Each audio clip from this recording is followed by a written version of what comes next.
السلام عليكم ورحمة الله وبركاته. طلابنا طلاب تانية اعدادي في كل مكان، مفيش وقت، يلا على الدرس على طول. بسم الله الرحمن الرحيم. كنا بنتكلم الحصة اللي فاتت على التوازي وتطبيقات التوازي ونظرية التوازي اللي احنا اخدناها في الحصة اللي فاتت، وان شاء الله النهاردة مكملين في حاجة شبهها بس في المثلث. ودي من النظريات المهمة جدا، خلي بالك هتستعملها كتير في جزء الهندسة فيما بعد. بسم الله الرحمن الرحيم.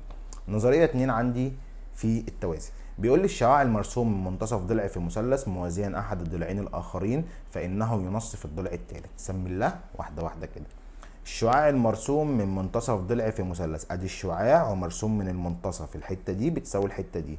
ماله الشعاع؟ لازم يكون موازي للضلع الثالث. طيب تمام، خليته موازي. ده بيعمل ايه؟ ده بينصف الضلع الثالث، يعني هيروح في المنتصف. حلو قوي الكلام ده. عايزين نكتب بقى برهان بتاعه يا نجم. سمي الله. بسم الله. هقول له في المثلث A B C ماله؟ هقول له دي منتصف A B. حلو جدا. عندك ايه كمان؟ عندي ان الدي اي اللي هو شعاع ده بيوازي البي سي قطعة مستقيمة. تمام كده، يبقى انت عندك خارج من المنتصف وخارج بيوازي. تستنتج ايه؟ استنتج ان الاي في المنتصف. هقول له اذا الاي منتصف الاي سي. حلو قوي الكلام ده. تعال ناخد مثال. بيقول لي اثبت ان دول بيساووا بعض واوجد طول السي اي. سمي الله. بسم الله. هو المفروض يكون مديني هنا رقم، خلينا نفترض مثلا ان ده كله ب8. تعال نبدا. بسم الله. اول حاجه انت شايف ايه؟ والله انا شايف ان دي نقطه منتصف لان دول بيساووا بعض، وشايف ان ده بيوازي ده. تستنتج ايه؟ استنتج ان الايه في المنتصف يعني الحته دي بتساوي الحته دي. عظيم قوي الكلام ده. طب الكلام ده هنعمله ازاي؟ تعال نشوف. بسم الله. اول حاجه هقول له في المثلث بي اي سي ماله؟ هقول له دي منتصف الاي بي. ايه كمان؟ هقول له ان الدي اي بيوازي الاي سي. كده انت معاك ضلع خارج من المنتصف ورايح بيوازي. تستنتج ايه؟ استنتج ان هو رايح في المنتصف. هستنتج هقول له اذا الاي منتصف البي سي. عظيم قوي الكلام ده. طيب البي سي كلها على بعضها ب8، مش 8 دي تتوزع على الاثنين يبقى كل واحده فيهم ب4؟ هقول له اذا الاي سي بيساوي الاي بي بيساوي 8 على الاتنين، يعني بيساوي 4 سنتي. اللي بعدي متوازي اضلاع يتقاطع قطرها في نقطة ام، ده بيوازي ده. اثبت ان الاتش في المنتصف. بسم الله الرحمن الرحيم. من اللي اعرفه في متوازي الاضلاع، يعني من الحاجات اللي انا اعرفها في متوازي الاضلاع، ان القطرين ينصف كل منهما الاخر. يعني ايه الكلام ده؟ يعني ام دي هي منتصف الاي سي، وفي نفس الوقت هي منتصف القطر ده اللي هو دي بي. حلو قوي الكلام ده. فانا هقول له في متوازي الاضلاع A B C D ماله؟ هقول له ان بص بقى اللقطه دي. هقول له ان البي دي تقاطع، بص تقاطع زي بتاع الفترات. البي دي تقاطع الاي سي فين؟ حته في نقطه ام. حلو قوي الكلام ده. هقول له اذا الام منتصف الاي سي. اسد يلا. تاني كده تاني كده. مش القطرين كل واحد فيهم بينصف التاني؟ يعني النقطة دي هي منتصف القطر ده وفي نفس الوقت منتصف القطر ده. عظيم قوي قوي قوي الكلام ده. يبقى انت كده معاك نقطة منتصف، وهو الراجل كتر خيره مديك توازي. وهقول له بما ان الام اتش اللي هو شعاع ده بيوازي الاي بي قطعه مستقيمه او ضلع، يبقى انت كده معاك منتصف ومعاك ضلع. تستنتج ايه من الكلام ده؟ هستنتج ان الاتش في المنتصف. هقول له اذا الاتش منتصف الضلع اللي انت عايزه اللي هو بي سي. اللي بعده بيقول لي تعريف جديد. عندك حاجه اسمها القطعه المتوسطه في المثلث. يعني ايه بقى القطعه المتوسطه في المثلث دي يا سيدي؟ سمي الله. بسم الله. القطعة المتوسطة في المثلث هي ببساطة قطعة مرسومة بين منتصفين ضلعين. تاني كده. قطعة مستقيمة مرسومة بين منتصف الضلع ده ومنتصف الضلع ده. يعني ايه؟ شايف القطعة اللي اسمها دي اي؟ هي مرسومة منين؟ هي مرسومة من منتصف الضلع ده الى منتصف الضلع ده، يبقى دي اسمها قطعة متوسطة. طب ايه كمان؟ انا عندي قطعة كمان اسمها الاي اف هي كمان قطعه متوسطه لانها مرسومه من المنتصف الى المنتصف. حلو قوي الكلام ده. طب عندك كمان هقول له عندي الاف دي هي كمان قطعه متوسطه لانها مرسومه من المنتصف الى المنتصف، يبقى القطعه دي هي عباره عن قطعه متوسطه. طب انا ايه اللي انا استفدته من الكلام ده؟ القطعه المتوسطه تبقى خارجه من المنتصف، يعني دي قد دي ودي قد دي ودي قد دي. طيب هل انا بستفاد بيها حاجه؟ هقول لك كمان شويه ولا اقول لك خليني احرقها لك دلوقتي. القطعه المتوسطه دي يا سيدي باختصار بتساوي نص الضلع المقابل ليها. تاني كده، القطعة المتوسطة بتساوي نص الضلع المقابل ليها. بمعنى لو احنا مثلا بنتكلم على القطعة المتوسطة دي، فين الضلع المقابل ليها؟ اهو. يبقى القطعة دي اللي هي دي اي ده بيساوي نص الضلع المقابل ليها ده اللي هو البي سي. حلو أوي. تعال ناخد النظرية، نظرية 2. بيقول لي نقطة القطعة المستقيمة المرسومة بين منتصفين ضلعين في المثلث توازي الضلع الثالث فإنها تساوي نصف طول هذا الضلع. طيب عشان نلخص بقى الليلة دي يا صديقي، سمي الله بسم الله. أنا خارج من المنتصف وبوازي، يبقى أنا رايح في المنتصف. تاني كده، أنا خارج من المنتصف ويوازي، يبقى أنا رايح في المنتصف. أصل أنت عندك 3: منتصف، يوازي، منتصف. حلو قوي. يعني ايه الكلام ده؟ خارج من المنتصف ورايح للمنتصف يبقى بيوازي، او خلينا نمشيها بالترتيب. خارج من المنتصف ورايح بوازي يبقى انا رايح في المنتصف. طب التانية، خارج من المنتصف ورايح في المنتصف يبقى انا بوازي. طب التالتة، انا خارج من المنتصف وبوازي يبقى انا رايح في المنتصف، او بمعنى اصح يبقى انا كده بتكلم على قطعة مستقيمة متوسطة، يبقى القطعة دي بتساوي نص القطعة دي. انت عندك 3 حاجات: منتصف، يوازي، منتصف. منتصف ويوازي يبقى رايحه في المنتصف، يوازي ومنتصف يبقى هي اصلا جايه من المنتصف. طب لو ال3 اتحققوا يبقى القطعه اللي احنا رسمناها نص القطعه الثالثه. بس كده الدرس بتاعنا خلص. عايزين نحل. بسم الله. بص يا نجم، اشهر مثال هيجي لك في الجزئيه دي، يجي يقول لك هات محيط مثلث. يعني ايه محيط مثلث؟ يعني مطلوب منك تجيب لي كل الاضلاع. بسم الله الرحمن الرحيم. مش دي منتصف ودي منتصف؟ مش ده معناه ان دي كده قطعه متوسطه؟ بتساوي نص الضلع المقابل؟ يعني الضلع ده كله بكام؟ ب 12. كذلك الامر، شايف الثلاثه دي؟ مش دي قطعه متوسطه لانها خارجه من المنتصف ورايحه في المنتصف؟ يعني دي ب3 يبقى الضلع المقابل ليها 6. نفس الكلام مع ال5 يبقى الضلع المقابل ليها 10. عايزين نجيب المحيط، اجمع 6 و12 18 و10 28. خلصنا. اللي بعده بيقول لي اثبت ان ده مثلث متساوي الاضلاع واوجد محيطه. بص يا نجم، هو بيقول لي اساسا ان المثلث الكبير الاكس واي زد اللي هو الكبير ده مثلث متساوي الاضلاع. ده ب6 يبقى ده ب6 وده ب6. عظيم قوي الكلام ده. امسح لي بقى الليله دي كلها عشان اعرف اشوف. انا شايف دي خارجه من المنتصف، سوري، انا شايف دي خارجه من المنتصف ودي منتصف، يبقى دي ب3 ودي ب3 وكذلك الامر 3 و3. مش دي كده قطعه متوسطه؟ بتساوي نص الضلع المقابل، يعني دي كمان ب3. بص بقى على المثلث اللي هو عاوزه. هو عايز انهي مثلث؟ هو عايز المثلث الصغير. بيقول لك اثبت ان هو مثلث متساوي الاضلاع. هل هو مثلث متساوي الاضلاع؟ لان ال3 اضلاع بتوعي متساويين، يبقى ده مثلث متساوي الاضلاع. شكرا. فاهم حاجه؟ اللي بعده بيقول لي اثبت ان الشكل ده متوازي اضلاع. هو انا عشان اثبت ان ده متوازي اضلاع خدناها السنه اللي فاتت، لازم نثبت خاصيه من خصائص متوازي الاضلاع، الا وهي بسم الله. عندك 4 اضلاع كل 2 قصاد بعض بيوازوا بعض. رقم 2، كل ضلعين قصاد بعض بيساووا بعض. رقم 3، ممكن تقول لي نقطة تقاطع القطرين تنصف كل منهما، او القطران ينصف كل منهما الاخر، مش فارقة معايا. رقم 4 بقى ومحدش كان بياخد باله منها السنة اللي فاتت، عندك ضلعين بيساووا بعض وبيوازوا بعض الاتنين. ايه ده؟ هي مش المفروض 4 اضلاع كل ضلعين؟ لا، انا عايز ضلعين بس. لو انت معاك ضلعين بيساووا بعض في الطول وهما الاتنين بيوازوا بعض يبقى ده متوازي اضلاع. خلصنا، مش محتاجين الضلعين تانيين في حاجه. طب تعالى نبص كده بصه. بسم الله الرحمن الرحيم. اولا انا لو جيت بصيت هنا هلاقي ان دي ودي هما الاتنين بيوازوا بعض. استنتجتها ازاي؟ اصل دي خارجه من المنتصف ودي خارجه من المنتصف. هو المفروض اصلا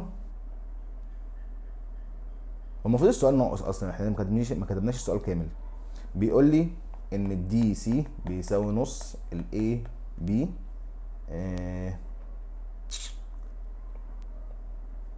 والدي سي بيوازي الاي بي.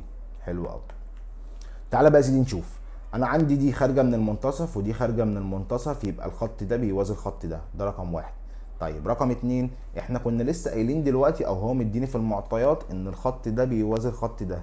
طيب ده بيوازي ده وده بيوازي ده، تستنتج ايه؟ استنتج ان الاتنين دول بيوازوا بعض، فهقول له اول حاجه ان الدي سي ده بيوازي الاو اتش، ده رقم واحد. رقم اتنين، بما ان ده خارج من المنتصف وخارج من المنتصف، يبقى الخط ده نص الخط ده، فهقول له ان الاو اتش بيساوي نص الاي بي، وانت مديني اصلا معطى ان الدي سي بيساوي نص الاي بي. طيب ده نص اي بي وده نص اي بي، يبقى الاتنين دول بيساوي بعض، فهقول له ان الدي سي بيساوي الاو اتش، ده رقم اتنين.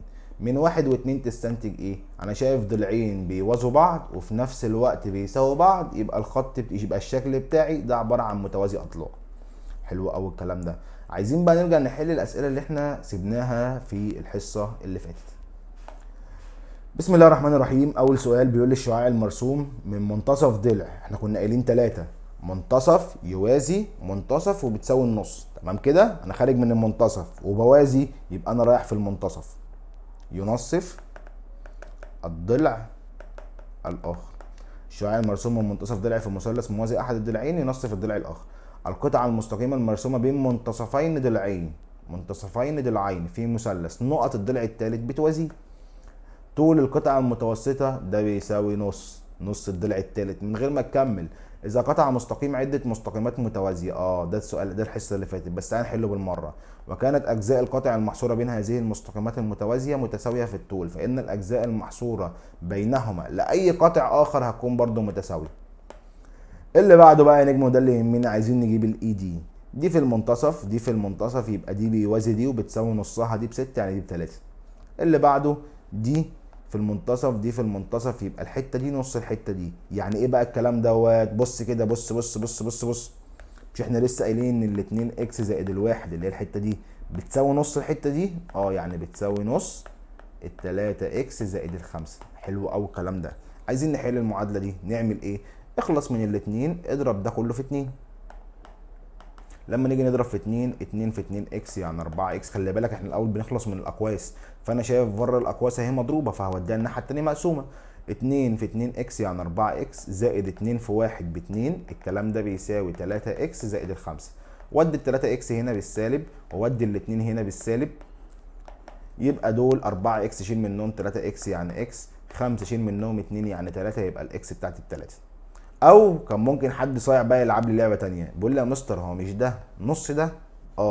طيب عشان نحلها ازاي؟ احنا المفروض نضرب ده في 2 يبقى بيساوي ده، صح كده؟ اقول له صح جدا. اضرب في 2 اكس، 2 اكس لما نضربها في 2 يديك 4 اكس، والواحد لما نضربه في 2 يديك 2، بيساوي الضلع التالت، هتطلع برده معاك الاكس بتلاتة.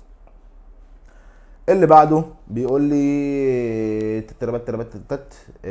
محيط المثلث الكبير ده عبارة عن 18. احنا عايزين نجيب محيط المثلث الصغير ده.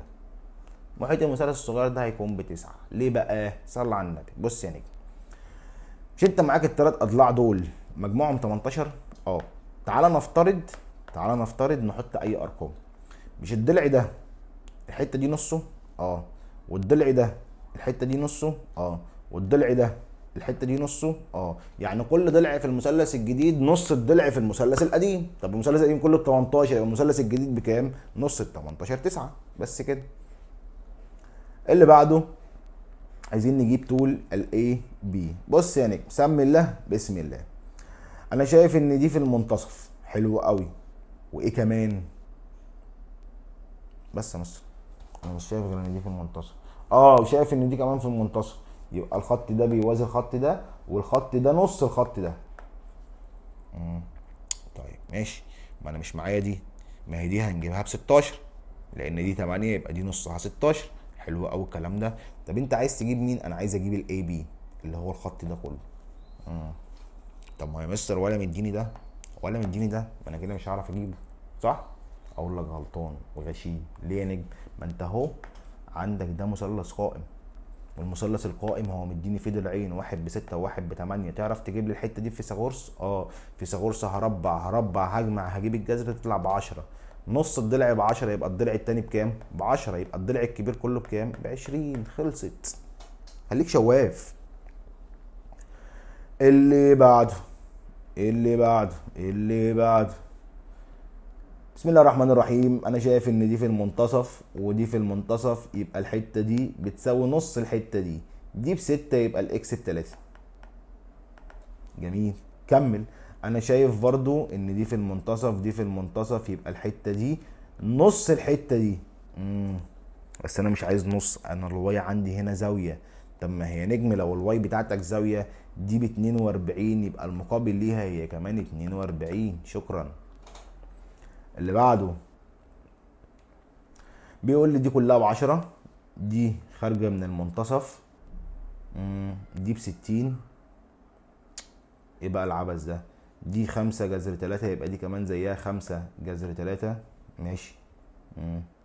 ما مش عارف ايه. هل هو مديني اي معطيات تانية؟ لا، انت دي معطياتك واخرك. طيب، سمي الله. بسم الله. بسم الله الرحمن الرحيم. والله يا مستر انا شايف ان دي بما انها في المنتصف يبقى دي 5 ودي 5، مش عايزين دي ولا عايزين دي. طيب انا شايف ان ده بيوازي ده، دي ب60 يبقى دي كمان 60، مش عايزينها. طيب بلاش دي، انا شايف ان دي واي يبقى دي كمان بواي، برضو مش عايزينها. طب انا شايف ان دي اكس نص اللي تحت 20، يبقى الاكس بيساوي 10. ماشي كده، انت جبت اول واحدة، بس لسه ما خلصناش، احنا لسه ما كملناش، عايزين نكمل. دي ب10. بقول لك ايه يا مستر، امسح كده الليله دي كلها. هو مش دي كلها 10 يبقى دي 5 ودي 5 جذر 3 ودي احنا لسه جايبينها ب10؟ هو مش الشكل ده كده؟ ممكن الاضلاع دي تكون اضلاع مثلث قائم، يعني دي تكون زاويه قايمه. اقول لك ممتاز، لو ربعت وربعت وجمعت وخدت الجذر يطلع لك 10. بس وقف، وقف هنا. ليه هتوقف هنا؟ ما هي الزاويه دي ب90 ودي ب60، يبقى دي عباره عن 30. دي ب30 يبقى الواي هي كمان ب30 بالتناظر، حرف الاف يا نجم اهو. وصل لك؟ انطر اللي بعده. بسم الله الرحمن الرحيم. انا شايف ان دي في المنتصف في المنتصف في المنتصف. حلو، يبقى كل قطعه بتساوي نص القطعه المقابله. انا هستبعد دي. انت عمال تفصل ليه يا اسطى؟ انا هستبعد دي وهستبعد الخط ده لان مفيش عليهم اي ارقام. ماشي. مش دي نص دي؟ يعني لو ضربت دي في 2 يديني دي. هقول له اذا اكس ضرب 2 يعني 2 اكس، ده بيساوي 3 اكس ناقص 6. حلو، اركن دي على جنب دلوقتي. كمل. وهقول له ان الواي بيساوي نص دي. يعني لو ضربت دي في 2 هيديني الحته دي. هقول له اذا الاتنين واي بيساوي 2 اكس زائد الواحد. بس ابدا حل. لما نيجي نحل هنودي ال 2 اكس هنا سالب 2 اكس، ونودي سالب 6 نوديها هنا موجب 6. 3 اكس شيل منهم 2 اكس، يعني الناتج اكس بيساوي ال6 وشكرا. تعال نحل دي. احنا لسه دلوقتي جايبين حالا ان الاكس ب6. شيل دي حط مكانها 6.